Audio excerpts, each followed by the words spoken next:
My preference is I don't go for. I don't have a preference. Okay. You know. So you're open. I'm very open to a lot of stuff. No, psych.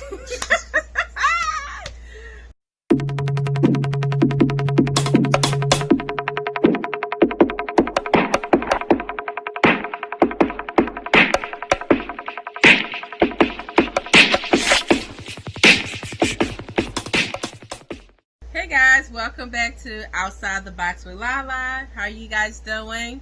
I hope you guys are doing okay, because this whole pandemic and Black Lives Matter, this whole protesting, it could be a little stressful. Mm-hmm. So I actually, you guys just stick around. We're gonna make you guys laugh. Yeah. And we're here to cheer you guys up and dig deep into some good topics for you guys. Exactly. And also, Black lives do matter, period. So I have my amazing friend here, Emily. She is wonderful, guys, and we actually have some tea for y'all instead of our little tea and her little wine. Cheers. She's actually drinking white wine Riesling, and I'm drinking black tea. It's 5 o'clock somewhere. So today, the topic that we want to talk about is dating with the standard, and how is it important in 2020, and how to go about it. It's some struggles with it, but it's also some and challenges. It's struggles and challenges, but it can also be fun. And right now, to some of the single ladies, I know the struggle and I know what you guys are going through, but we're here to give you guys some tips. Yes, and then with that, we're going to dig a little deep. So with dating with standards, we're going to ask, are your standards too high? The difference between fundamental standards and superficial ones. The new age of dating in 2020, during a pandemic, like where we are now. And then dating outside your race and culture. And lastly, what are some red flags that you see when it comes to dating? Yeah. So you guys stick around, guys. We're here to make you guys laugh and tell some of our stories of you know, how it is dating. Our experiences. Woo. I got some. Yeah, me too. But y'all stick around. So guys, we're back. Guys, with our, we're gonna try not to give you too much shade and give you enough slay. Yes, get into it. But yeah, so we're talking about standards.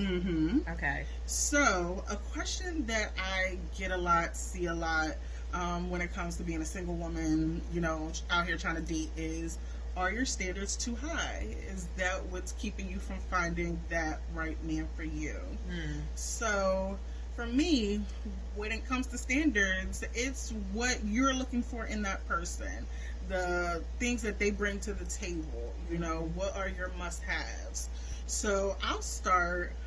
Some of my standards, and if I answer the question, my standards are not too high. You just are not reaching them, okay? Ooh. But but yeah, so some of my standards, I mean, I wrote a list, about 20 different standards, or things I'm looking for, I would say, in a man. And to be honest, most of them are basic, like communication, honesty, trustworthy, you know, are you good with finances? Like, yes, that's a must. What are some of yours?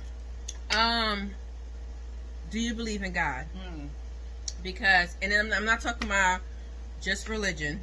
So you could go to church all day long, you could pray all day long, but you might not have no relationship. Is your relationship with God to a place where mine's is? Because that's a must. Or, you know, I can't even say that because I can't actually help the person get there.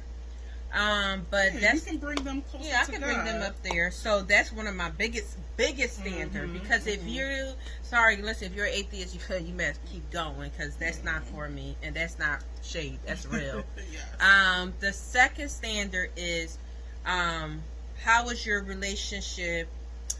How do I call it? With with your family? Mm-hmm. Do you have morals? Yeah. Are you well rounded? Mm-hmm. You know, because my family,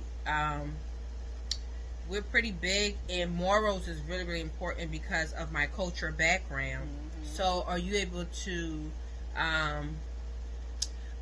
understand, or are you able to adapt to it? Okay. That's a must. Okay. And my third standard is, are you well educated? Because nobody that's not. You need to, and I'm not talking about somebody that's wealthy. I said educated. And to add to that, educated doesn't just mean like you have a degree. No. On one hand, I know plenty of people who have degrees, and I wouldn't say they're educated.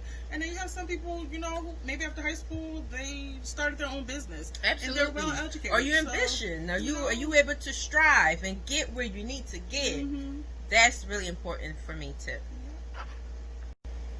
So, now that we kind of talked about some of our own standards that we have when we're looking for a significant other, I want to then talk about the differences in standards. I believe there's two types of standards. You have the fundamental ones and you have the superficial ones. Mm-hmm. Now, for me, when it comes to fundamentals, that is, you know, the core of the person, the essence of who they are, and the things that I'm looking for that, you know, it's not something that you can train or change. It's who they are. You know what I'm saying? Mm-hmm. And right. then the superficial ones are, you know, does he got dimples? Does he got nice teeth? You know, how tall he is? Is he over 6 foot? Things like that. Okay. So, what are some of your superficial standards? Well, see, I'm not gonna say my age. But when I was younger, no. But seriously, I have a thing with tall men because I'm tall, and how tall are you? 5'11", y'all. Yes, I used to model back in the day, and that's real. That's shade. That's a she used to slay. But so I always be like, and my parents used to hate it. My mom, no, he gotta be tall. He gotta be this tall. If he's not this tall, then I don't want him. And well, once I realized growing up, that's not. I mean, I still have some work to do. I do, but it's not that much important for me. And I'm not going to lie, because this is real. This is called outside the box for a reason. I used to want to date somebody who also, how do I call it? Financially stable. I mean, that's a fundamental. Yeah, you know, it is. Good money management. Exactly.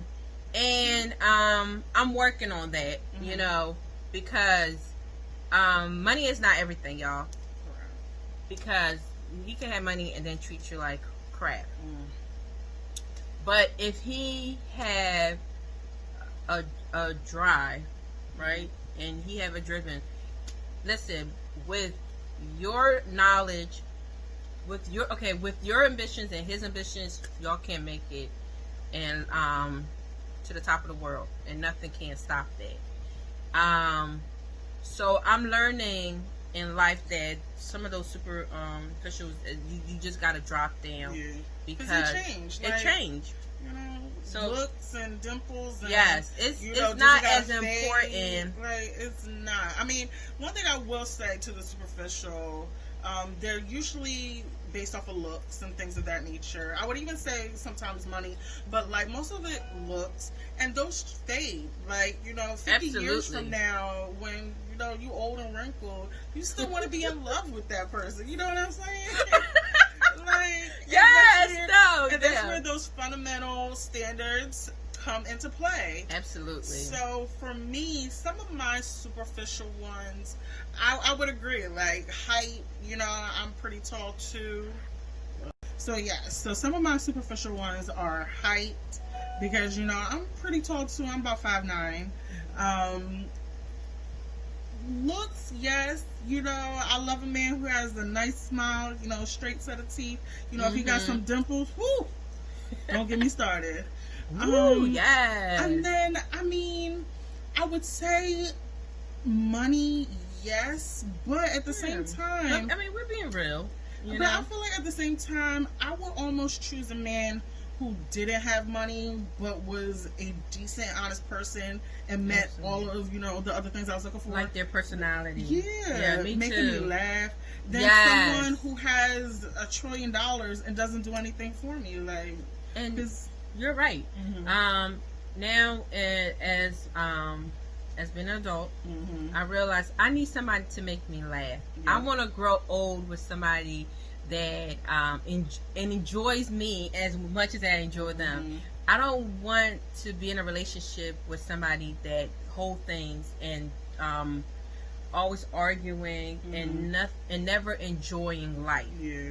And I've been in a relationship that I deal with people that is always like looking at the looking at life like they're never satisfied. Yeah. You know, I went through a lot, and in life, you just living is satisfying, and being with somebody that makes you laugh and enjoy that quality time with you, and you guys are growing together. That's the most important thing. It is, because I mean, we in this life, we have to make sure we value the right things. You know what I'm saying? At the end of the day, family is important. Absolutely. You know, friends, love, happiness, our sanity, all of those things are and important. Took it right out of my mouth. But yeah, so we have to remember to keep those, you know, in the forefront of our minds when we are looking for those significant others. Yes, I agree with you. So guys, we also want to talk about another war that's going on, and it's the Civil War, and how dating it could be a struggle because right now the world is a lot of interracial relationship, and interracial relationship is when you're talking to somebody of a different race or a different culture, and you're trying to grow a relationship together. And because of this whole Civil War thing with Black Lives Matter, and there's a lot of it's how do I put it? Everybody had, both sides have different opinions and different views. But if you're in a relationship with your spouse or your significant other, how do those views, what is the struggles of those views in your relationship? So let me ask you, have you dated outside your race? As she sips her tea? Absolutely. I have dated outside my race. I've been dating outside my race for a while. Okay. And do you have a preference? Or is it just like, you know, whoever you gravitate to? Yeah, it's whoever I gravitate to. Okay. You know, I have my background. I am African, and both parents, and I have siblings, and I think my brother too. Like, our family is so diverse. I think I said it multiple times. Y'all know, and it's not that we don't see race, because sometimes I can't stand people like, I don't see race. No, you see my race. I see yours. But certain people, God just make different. Okay. I'm a different breed. We know there's a lot of stereotypes out here. People will judge you by the way you look, the way you talk, how you dress.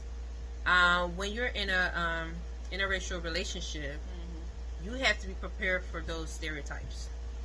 And being with your partner, you have to be ready. Now, with me, you said, what's your question again? Like, what's your preference? What's my preference? Okay, so my preference is I don't have a preference. Okay. You know. So you're open. I'm very open to a lot of stuff. No, psych. Like, no. I mean, as Yeah, let me. My mom gonna be like, what? No, that's your. She's keeping an open mind. Yeah, I'm keeping an open mind. And talking about men, only, just being honest. But I don't have a preference. I mean, it's all about how the person treat me. Yeah. It's all about our likes and our likes and stuff, and certain things that will grab that chemistry. Okay. A lot of time. Sorry to interrupt. One thing I did want to kind of touch upon. Yeah. And this, I think this is probably a preference that you would have. I have as well. Yeah. I'm open as well to any race. Like, I'm not a stickler for one, but I love me some black men. But one of my preferences, or no, actually one of my requirements, is a hard line, is when it comes to religion. And my thing is, you can be any race or whatever you want to be, but when it comes to religion, we have to be equally yoked. Mm-hmm. So, I've seen some people, like, even when it comes to, interracial dating, they make it work. And I see some people, when it comes to when they are different faiths, they make it work. Me personally, is not for me. I couldn't do it because that's the foundation of who you are, your beliefs, all of that. So I don't see how they line up. But what about you? So I actually dated not just a different race, a different religion background too. And how did that work? Well, it worked for a while until it's like that. Until it didn't. No, but yes, you're right. You have to be equally yoked. But one thing I realize is, I just don't want nobody just Christian. That's just like a Christian, or because they can't be all that, but they're not really into God. And that's a big. Okay, I think I get what you're saying. Yeah. Sometimes I feel like we put a lot of stigma on a lot of things, and we say, "Oh no, he got to be this, got to be that." But you're right about the equally yoked. But I feel like the same God created me, created them. Yeah. And and I'm very spiritual. Okay. I would want somebody who is Christian. Yes, that's my preference. But at the end of the day, if he's not holding his end of the of saying that I'm a Christian man, this is what I'm going to do, this and that, then it's invalid to me. It doesn't mean anything. So compared to somebody that's not Christian, but is genuinely compassionate, understanding, and loving, and give me the things that somebody that I'm supposed to be equally yoked with that's not. So, like, are you saying, for example, like if a man says he's Christian, but he don't go to church, he don't believe in God, he don't pray, he don't do things of that nature. So, like, you're looking for someone who you gotta hold that burden. Yep. You have to, whatever you stand on, you have to go with. And if you can't, then it's invalid to me. That don't mean anything compared to somebody that I don't do atheists. Period. Oh, right. As well. Yeah. I believe in God. But if the person, and I'm gonna be honest, like I dated somebody that's not Christian, and they treat me very genuinely and very compassionate, and I could see myself with them. But at the end of the day, I said God had my faith. My faith is in God, and God knows at the end of the day who I'm supposed to be with and who I'm not. And I might change that person's point of view. You never know. But yeah, just being honest. I mean, I hear you. And sometimes God will let you be with certain people because, see, that's why I say I feel like we're all God's children, and God might have to use you to change something in that person's life. And you can say, "Oh no, I don't want nothing to do with that person," and then God be like, "Yeah, but that's my child, and if I'm going to use you to help them and shift their way of, of life or thinking or views. Who are you to stop your blessing?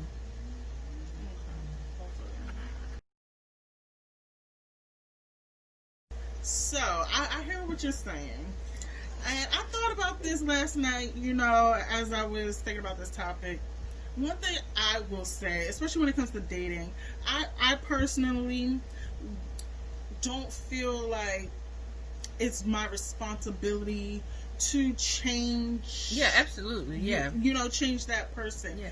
I'm all for, you know, if my interaction with somebody, they see the light of God in me, and they're like, hey, you know what? Yeah. I want to be close to God. That I can get. Yeah. But however, that's when it comes to like the religious, you know, the religions, the issue that I have with that is I've seen a lot of times, you know, someone, let's say Jewish and Christian, and one converts. You know, I'm not 9 times out of 10, they're doing it for that person. Yeah. They're not doing it for God or for, you know, for the right reasons. But that's why I say it's important that when you are with that person, that you know, you start to learn about that person. I don't want nobody to change your religion for me. You know what I mean? You should see something in me and say, well, what is it about her that whatever she have, I want it. You know what I mean? I get you. And that's the only way I feel like in a interracial relationship, if you talk about religion wise, that's very important. Now let's go forward and talk about the race. Okay. Right now, a lot of people are struggling with the especially interracial relationship as well. Talking about black and white, and everybody had different views of what's going on. Eve, y'all know Eve the rapper, she's having a difficult time with her husband because I guess he's not understanding her point of view of the Black Lives Matter.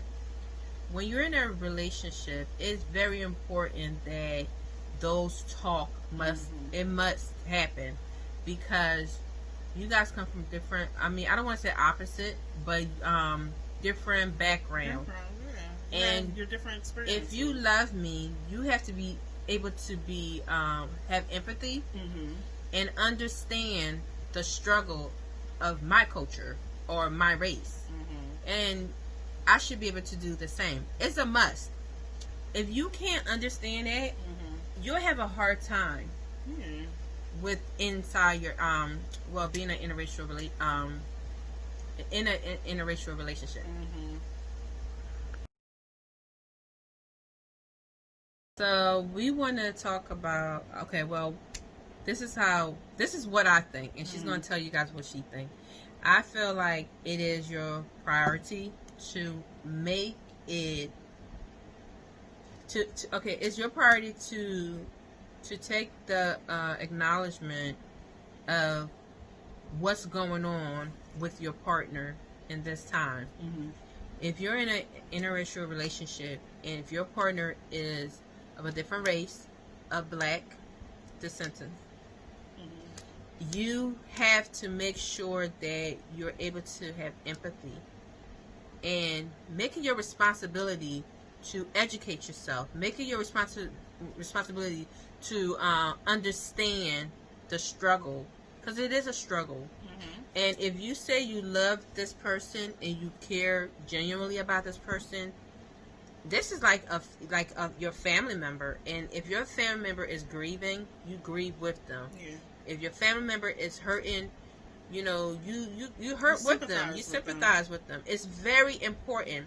So in this time, I know that, like in my family, I'm pretty sure some of my family's going through it, you know, and I'm pretty sure that their partner are understandable.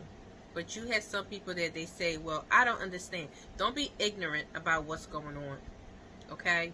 Educate yourself, grieve with them, understand the struggle, so that you be able to relate. Even though you can't completely relate, but because it's a family and it's somebody you love, have that empathy. And to kind of piggyback off of that, and a little bit broader, however, I would say it is important, especially if you're of two different backgrounds. Even if you're the same, like if you're both black, but say, we're African, and, you date or marry a black man. It's also important to understand the other person's culture. Absolutely. And their traditions. Like, for example, one of my best friends, she's Liberian, and her husband is, Black American, African American. And I love how her husband has embraced her culture. See? The music, the food, the traditions, just the way, and integrating that into how they're raising their children. Yeah. So I think that's very important. And I also want to say that, see, that's love. That's he loved her so much that he said, you know what? Because this is where you're from, I have to make my obligation to learn, to understand it. And I feel like that's what we need right now. And it doesn't even have to be a relationship. It could be also a friendship. It's still a relationship. A friendship is a relationship. Talk with your friends. See how they're doing. See if they're okay. Because most of us are not okay. Who wants to see their race being slaughtered like animals? Nobody. And what makes it worse or hurts worse is when you feel like others don't care. Yeah. Others who may not be impacted directly are just kind of looking like, we may look different, but we all bleed the same. We all bleed the same. So and I love Jane Elliott. She's, oh my God, I love that woman. She made. I'm gonna play it out at the end of the video. She had like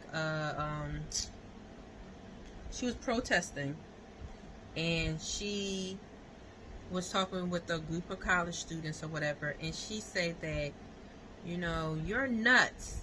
It's called human race. There's no such a thing as black race, white race, yellow race. It's called human race, and that's what God created.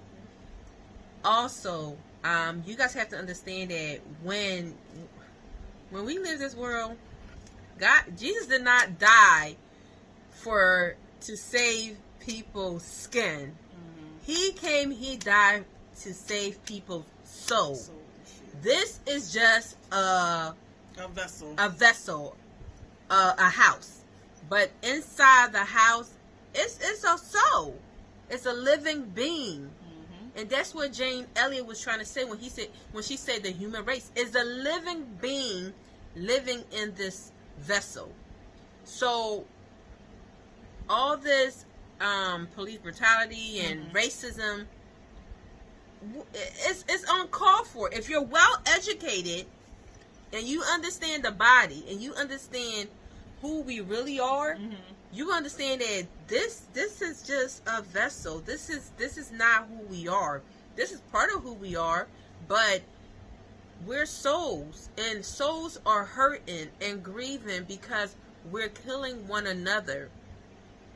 It's really sad, and it's heartbreaking. And I prayed consistently, and I prayed to God, and I said, God, like, your children are really blinded. They really don't understand who we are. How could you say you love God but you hate God's creation? You don't love God. He don't even know you. If this is how the way we're thinking or views of who we are with one another, then we really don't know who our Creator is. Indoctrinated in school. Now, use what you learned in school to educate yourself. If there's one thing that people can take from what you're saying, what would you like it to be? I'd like it to be there's only one race on the face of the earth, the human race. We are all members of the same race. You and I are 30th to 50th cousins. Whether you like it or not, you are one of my 30th to 50th cousins because we have the same ancestor back there 300,000 to 500,000 years ago, and they were black. The only reason you have light skin and the only reason I have lighter skin is because those black people, those brilliant black people left the area of the equator and moved And as they moved farther and farther from the equator, their bodies produced less and less melanin, so their skin, their hair, and their eyes got lighter. They didn't become members of a different race. They simply became people whose bodies reacted to the natural environment. I cannot wait to see you in person. Thank you so much again. Well, thank you for calling. Bye, Jane.